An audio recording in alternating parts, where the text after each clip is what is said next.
Nombreux sont les jeunes de ma génération à avoir été choqués, voire même traumatisés par ce film, Les Survivants, un film sorti en 92 avec un jeune Ethan Hawke, un film qui retrace le parcours, le cauchemar réveillé, le calvaire d'une bande de jeunes rugbymen uruguayens qui se sont écrasés avec leur avion au milieu de la cordillère des Andes dans les années 70. Le film avait fait beaucoup de bruit, le livre d'origine avait fait beaucoup de bruit, l'histoire en elle-même avait fait beaucoup de bruit, pour des raisons juste sordides, mais largement explicables et excusable. Bonjour à toutes et à tous, j'espère que vous allez bien, que vous êtes en pleine forme et que vous êtes bien accrochés parce qu'aujourd'hui on va parler d'un film choc, d'un film terrible, qu'il est adapté d'une histoire terrible, Le Cercle des Neiges, un film réalisé par Monsieur Bayona, Monsieur Jurassic World Fallen Kingdom, Monsieur l'Orphelinat, bref, en soi, un très grand réalisateur espagnol qui, ici, nous fait encore preuve de son talent, parce que vraiment, il faut vraiment creuser du côté des cinéastes espagnols, parce que je pense que c'est les cinéastes espagnols avec les Américains, c'est peut-être ceux qui ont le plus de choses à nous apprendre, au niveau de l'esthétique, au niveau du visuel, au niveau de la photographie, ce sont des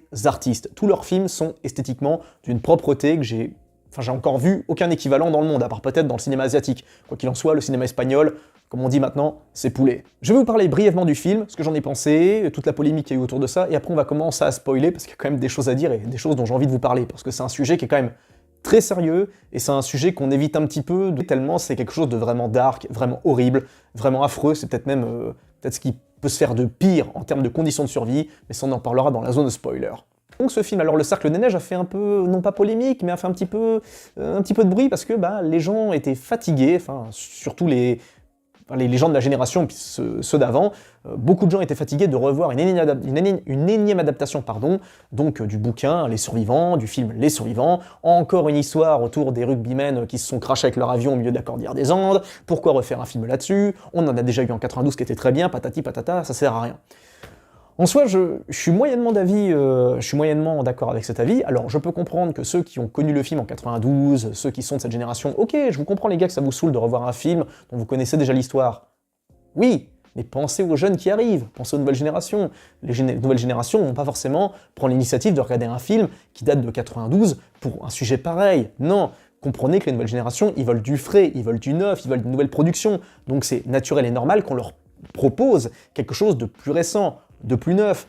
Et pour le coup, pourquoi réadapter cette histoire plutôt qu'une autre? Eh ben c'est parce qu'elle est connue. Et c'est justement parce qu'elle est connue qu'elle a été adaptée. Évidemment qu'on aurait pu faire d'autres films sur d'autres tragédies du même style, parce que j'imagine qu'il n'y en a pas eu qu'une seule. À mon avis, il y en a eu des tonnes, il y en a même eu, j'imagine, des pires, mais pour autant, celle-là, c'est la plus connue, l'histoire du crash de l'avion, au milieu de la cordillère des Andes. Au niveau de l'impact culturel, c'était logique qu'on fasse un remake. Et pour moi, c'était une très bonne chose, parce que on revisite encore un peu l'histoire, d'une autre manière, avec une autre lorgnette, sans avoir un ton vraiment, je veux dire, négatif, critique, etc. Comme pour le film de 92 qui est connu. Mais moi personnellement, je suis pas contre l'idée de refaire un film, de faire une réadaptation de ce genre d'œuvre, parce que c'est quelque chose, on va dire, d'universellement déjà connu pour les anciennes générations, mais maintenant, désormais, cette histoire sera connue des nouvelles générations. Faut pas penser que perso, les gars, faut penser aux jeunes qui arrivent. Les nouvelles générations ne vont pas être réceptifs, forcément, à échelle de masse, à un film des années 90. Il leur faut du nouveau, il leur faut du neuf. Et c'était une très bonne chose, justement, que ce réalisateur, donc celui qui a fait Jurassic World Fallen Kingdom, s'attaque à ce projet parce qu'il a pu y apporter sa brio, son esthétique, sa patte, sa griffe, et c'est justement ça qui rend le film d'autant plus marquant. Parce que ce film comporte des tas de plans qui vont peut-être vous hanter jusqu'à la fin de vos jours. Alors, sans rentrer dans les spoilers, parce que l'histoire, on la connaît tous plus ou moins, donc c'est pas juste une histoire de crash, c'est pas juste une histoire de survie dans un milieu hostile, c'est pas juste une histoire de jeunes qui se sont crashés au milieu d'un endroit de la planète et qui sont obligés de survivre en chassant ou en faisant des trucs comme ça pour s'en sortir. Non, c'est bien plus dark que ça. Étant donné que ces pauvres gars sont effondrés avec leur avion au milieu de la cordillère des Andes, à haute altitude, donc c'est-à-dire là où il n'y a presque pas de vie, comment vous faites pour survivre 72 jours? Parce que oui, ces jeunes-là ont tenu 72 jours au milieu de rien, en pleine montagne, au milieu de la neige, avec autour quasiment de la banquise. Bref, un environnement juste catastrophique, parce qu'encore, ils se seraient crashés, je sais pas, au milieu des tropiques, de l'Amazonie, ça aurait été assez correct, parce que bon, il y a toujours des animaux à chasser, il y a toujours un climat qui est quand même plutôt correct, il y a moyen de s'en tirer. Que là, au milieu de la neige, au milieu de rien, qu'est-ce que vous voulez faire? Et le film, pour le coup, force bien sur le côté solitude, désespoir et en même temps la foi entre les camarades et qui essayent de s'en sortir, les jeunes qui essayent de ne pas sombrer dans la folie, qui essayent de ne pas sombrer dans le désespoir, et pourtant, vraiment tout est configuré pour les pousser vers le désespoir. Et donc, pourquoi cette histoire est connue? Eh bien, c'est parce que pour survivre, ces jeunes ont dû avoir recours au cannibalisme. Ils ont dû bouffer leurs potes pour pouvoir tenir le coup. Et à l'époque, ça avait fait du bruit, ça avait fait polémique en quelque sorte, parce que ces jeunes ont dû survivre en agissant comme des cannibales. Mais le truc, c'est que c'est naturel que la plupart des gens n'aient pas de critique à formuler là-dessus, parce qu'on aurait été à leur place, on aurait fait pareil. Au bout de 7-8 jours à rien becter, je peux vous garantir que vous craquez. Hein. Vous avez beau tout essayer, bouffer le cuir de vos chaussures, je sais pas, siffler toute la neige que vous croisez pour essayer un peu d'oublier la sensation pour combler la sensation de satiété, au bout d'un moment vous pétez un plomb, quoi.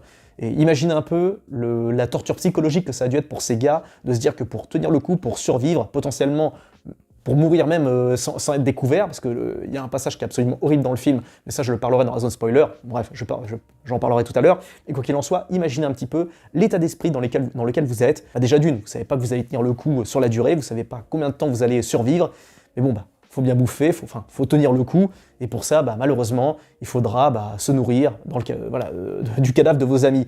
Et d'autant plus qu'on est dans une configuration qui prête pas vraiment à une certaine forme de facilité au niveau de la pratique de ce genre de choses, du cannibalisme. Comprenez que quand l'avion s'est crashé, ces jeunes-là, déjà d'une, n'avaient pas de fringues d'hiver, donc ils sont juste partis avec leurs fringues normes, parce que le voyage devait durer qu'une seule journée, ils n'avaient pas s'imaginer que l'avion allait se crasher comme ça au milieu de nulle part, et donc déjà d'une, il faut survivre au froid polaire, il faut survivre au vent, parce que le vent est très agressif, surtout la nuit d'ailleurs c'est un vrai cauchemar réveillé, étant donné que forcément il fait super froid, et donc vous avez une chance sur deux de crever de gel, ce qui est arrivé d'ailleurs les premières nuits. Franchement ça devait être juste un enfer, quoi. Voir ce film, ça m'a rappelé certaines peurs primaires, quoi. Mourir de froid, mourir de faim, mourir de maladie, de blessures, bref, c'est vraiment quelque chose de très primitif. Ces jeunes-là ont été renvoyés d'un âge presque du néolithique, quoi, mais avec même pas l'opportunité de pouvoir becter.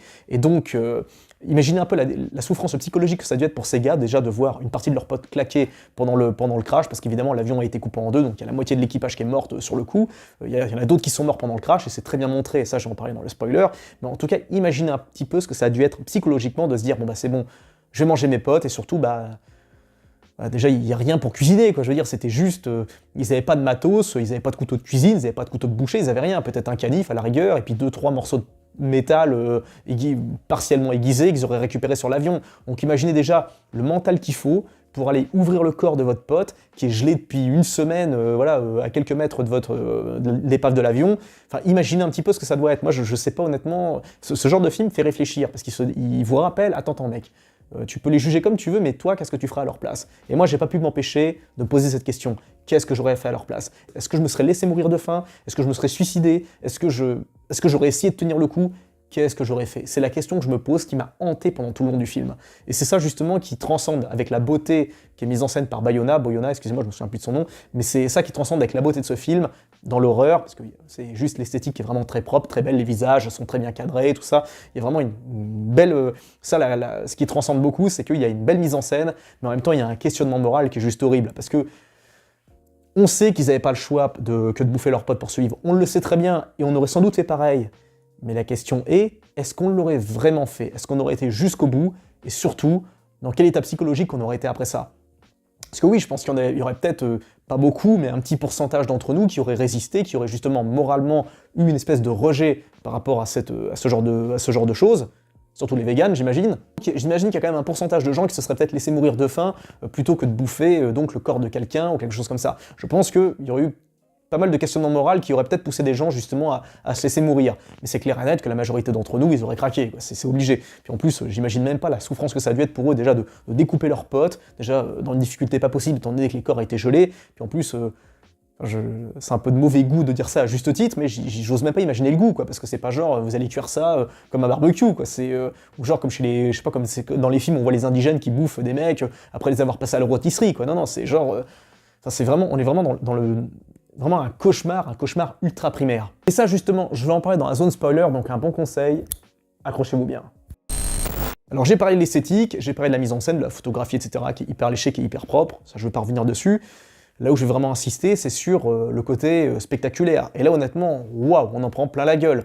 Déjà, ça commence... Alors déjà, j'ai été vraiment marqué par la scène du début, on voit les jeunes en train de faire leur scène de rugby, et c'était super propre. Déjà, on se met dans la peau de ces jeunes, on voit l'alchimie qu'il y a entre eux, la camaraderie, quand ils sont dans les vestiaires, quand ils vont boire un coup au café, au bistrot. Déjà, il y a une très belle reconstitution de l'époque, hein, du Honduras, de l'Uruguay des années 70, c'est intéressant, c'est au niveau de la...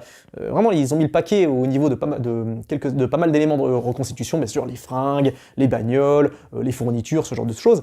Et donc, on se met directement dans le bain, on est directement lancé, je veux dire, on se met à la place des personnages, déjà on a de la compassion pour eux parce qu'on sait déjà ce qui va leur arriver, on sait qu'ils vont en prendre plein la gueule, donc déjà on a un peu une sorte de... Voilà, déjà on a notre cœur qui bat pour eux, et puis bien sûr, vient le moment de l'accident, où l'avion se crash, et là pour moi c'est une très bonne chose de la part du réalisateur d'avoir montré la réalité d'un crash, à savoir, ça c'est quelque chose qu'on n'a pas l'habitude de voir, c'est comme pour les crashs de voiture, on se rend pas compte que c'est aussi dangereux et c'est aussi horrible avant qu'on voit des vidéos ou avant qu'on subisse les crashs nous-mêmes. Enfin là, pour le coup, les crashs de bagnole. Moi, j'ai eu l'intelligence d'esprit ou la bêtise de regarder certaines vidéos et certaines photos d'accidents de bagnole vraiment violents pour prendre conscience de ce que c'est, de ce qui arrive quand une bagnole s'encastre à pleine balle dans un arbre, dans un mur ou dans une autre voiture. Et dans un avion, on a tendance à l'oublier, mais c'est à peu près la même chose. Quand votre zinc s'effondre, je sais pas combien de kilomètres heure sur de la roche ou je sais pas quoi, ou doit glisser simplement sur une paroi, forcément à l'intérieur c'est catastrophique. Et surtout, on est dans un petit avion, on n'est pas genre dans un Boeing ou un truc comme ça, on est dans un petit avion, un bimoteur. Donc on voit comment ça s'appelle quand il y a le crash, on voit les sièges qui s'avancent, on voit les chevilles des personnages se tordre, se péter. Il y en a d'autres il y a des mecs qui se font planter justement, qui se font empaler par des bouts de métal qui ressortent des sièges, tout le monde se prend les valises sur la gueule, enfin comme il y a l'effet du crash, tout le monde se retrouve télescopé vers l'avant. Déjà, psychologiquement, je n'ose même pas imaginer ce que c'est que de voir un crash arriver. Moi, c'est une de mes plus grandes craintes. Mourir dans un crash d'avion, c'est pour ça encore me taper 24 heures de bus que prendre 2 heures d'avion, très honnêtement. Et je préfère encore, même si je sais que bien sûr les accidents de bus, ça pardonne pas non plus, hein, mais bon, c'est psychologique, c'est humain, c'est comme ça. Et donc, le crash de cet avion était vraiment marquant parce que vraiment, c'est rapide, c'est vif, et surtout, c'est très violent. Mais ça encore, ce n'est rien à côté de ce que doivent subir ces jeunes. Je trouve que, contrairement au film de 92 qui était déjà très réussi, là, on montre vraiment la souffrance de ces jeunes, mais au niveau du froid, quoi. Là, on voit la tempête qui arrive, qui les foudroie pour la nuit pendant qu'ils essayent de s'en sortir, pendant qu'ils grelottent. Vous savez, imaginez, quoi, vous survivez à un crash, vous êtes complètement cramé, vous n'avez plus d'énergie, vous êtes paumé au milieu de nulle part, vous avez vu vos potes crever, vous vous demandez si c'est réel ce qui vous arrive. Et en plus, la nuit tombe, faut dormir, et vous compactez comme vous pouvez dans l'avion, dans ce qu'il en reste. Puis bien évidemment, je sais pas pour ceux qui ont déjà dormi dans une voiture la nuit, mais dormir dans une bagnole ou dehors, c'est presque pareil, hein. C'est juste que l'avantage d'une bagnole, c'est qu'il y a un toit et des portes pour vous protéger, je sais pas, de la flotte ou d'une attaque extérieure. Mais quand vous êtes dans une voiture, la nuit, il fait exactement la même température à l'intérieur qu'à l'extérieur. Et là-dedans, j'imagine que ça devait être pareil, parce qu'il y a comme toutes les vitres étaient explosées, le cockpit était coupé en deux, forcément tout le vent devait rentrer. Puis alors imaginez, il devait être à moins 10 degrés ou quelque chose comme ça. Donc tous ces jeunes ont dû survivre, se blottir les uns les autres, devoir tenir le coup avec des fringues qui étaient même pas du tout adaptées à l'hiver. Puis alors il y a cette scène qui est absolument horrible où on voit un mec qui fait aidez-moi, aidez-moi, un type qui a hurlé toute la nuit, puis il y a ce plan directement qui casse, directement au réveil, et on le voit gelé, mort de froid. C'était vraiment juste horrible. Ce plan, je l'ai regardé, j'étais comme ça. Donc il y a déjà ça, donc tous les jeunes doivent lutter contre le froid, et lutter contre le froid c'est quelque chose de très très dur. Ils doivent en plus après extirper tous les cadavres le plus loin possible de l'avion, pour les éloigner, pour faire en sorte, faut qu'ils essayent de tenir le coup, psychologiquement déjà d'une, et puis surtout, le truc où ils se raccrochent, c'est un potentiel sauvetage. Et il y a ce passage juste atroce, où les gars ils hurlent, ils pètent un plomb, ils deviennent fous, ils chialent, c'est terrible, hein, ils appellent leur mère, etc. Déjà d'une, après le crash, c'est ce qu'on voit, hein, vous êtes en état de choc, c'est tout à fait normal, et là le truc c'est que, à un moment, tout le monde devient fou, c'est pour moi presque encore pire que le crash, c'est quand les jeunes apprennent par radio qu'au bout de quelques jours, les recherches sont annulées. La radio locale annonce que les recherches sont stoppées jusqu'à nouvel ordre à cause de la neige, tout ça, et parce qu'ils n'ont rien pu retrouver. Imaginez la détresse psychologique que ça a dû être pour tous ces jeunes de se dire putain c'est fini, on est foutu quoi. Parce qu'on est au milieu de nulle part, il n'y a rien pour nous, quoi, il n'y a plus rien, on est foutu, plus personne ne va nous chercher, le temps que les recherches reprendront, on sera mort depuis longtemps.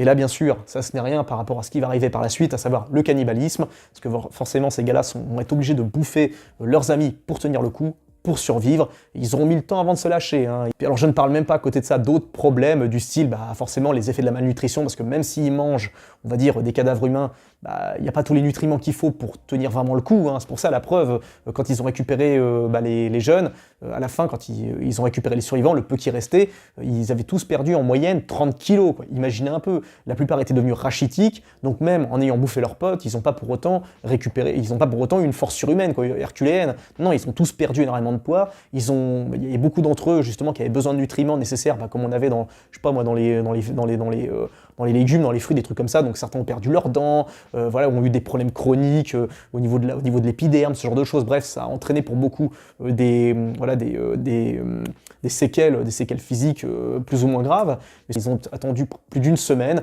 Surtout, bah ouais, bien évidemment, le pire c'est la psychologie de vous dire que vous devez bouffer vos potes pour vous en sortir. Et il y a ce plan juste horrible, vraiment atroce, et je pensais pas qu'ils auraient osé montrer ça, mais il y a ce plan. Alors on les voit pas bouffer directement les cadavres, hein, vous les voyez pas découpés, voilà, ni rien, mais par contre vous avez ce plan juste atroce, où à la fin, il y a une espèce de charnier à côté de l'avion où ils ont déposé bah, tous les os, vous voyez des cages thoraciques, des fémurs, des trucs comme ça, bref. Ça, c'est vraiment un plan qui m'a donné envie de vomir, quoi, parce qu'il y a vraiment ce réflexe humain de se dire que c'est vraiment, il n'y a rien de plus inhumain, plus atroce de devoir bouffer, je veux dire, faire preuve de tomber dans le cannibalisme, quoi. C'est pour ça, je pense que beaucoup sont écœurés et fascinés par les zombies, parce que les zombies bouffent d'autres êtres humains, quoi. L'anthropophagie, c'est quelque chose d'aussi écœurant que fascinant. Et ce film, justement, est non pas écœurant, mais fascinant par cet aspect, parce qu'on ne peut pas juger ces jeunes, parce qu'on aurait fait pareil à leur place pour la plupart d'entre nous. C'est normal qu'ils aient fait ça, c'est normal et absolument horrible. Puis encore, je leur dis, hein, ces mecs-là, ils n'ont pas fait ça ça les a pas amusés de faire ça, j'imagine, de bouffer leurs potes, hein. Ça a dû être atroce, ça a dû être horrible, psychologiquement, ça a dû être très lourd à supporter. Je pense que la plupart d'entre eux ont dû garder des traumatismes jusqu'à la fin de leur jour, ça c'est évident. En tout cas, c'était pour moi je m'arrête là, mais en tout cas, c'était une très bonne idée pour moi de refaire ce film. Voilà, je veux dire, version 2023, enfin, version 2024, version 21e siècle, avec les moyens d'aujourd'hui, avec la mise en scène d'aujourd'hui, avec le niveau de lecture donc de Boyena, pardon. C'était un beau film pour rendre hommage à ces personnes, et puis surtout pour nous faire réfléchir sur comment on réagira en cas de survie. Surtout, c'est un film qui me fait apprécier davantage, encore plus que je l'appréciais déjà, la civilisation, à savoir tout ce qu'on a autour de nous, quoi, qui nous permet de survivre, d'être bien, d'être heureux, en pleine forme, en bonne santé. On se rend pas compte à quel point de la chance qu'on a, et quand on voit ces pauvres gars qui ont vécu cette situation, on se dit, chaud, quoi. Allez, voilà, je m'arrête là pour cette vidéo, les gars. N'hésitez pas à vous abonner si vous avez kiffé le format. N'hésitez pas à checker les autres vidéos pareil si ça vous plaît. Si vous voulez voir d'autres critiques ou des rétrospectives, lâchez-vous, faites-vous plaisir. En tout cas, si vous matez ce film, accrochez-vous bien. Hein, c'est pas un film qui est forcément... c'est un film qui est très subtil, qui n'est pas trop trash, qui ne va pas trop loin, qui évite de montrer des trucs trop vénères pour pas choquer les sensibilités, et puis par respect pour les familles, bien sûr, mais au niveau psychologique, là, croyez-moi, ça laissera quelque chose. Et c'était, je pense, le but recherché. Donc, mission accomplie. Prenez bien soin de vous, c'est le plus important. Plein de bisous à tous. Ciao.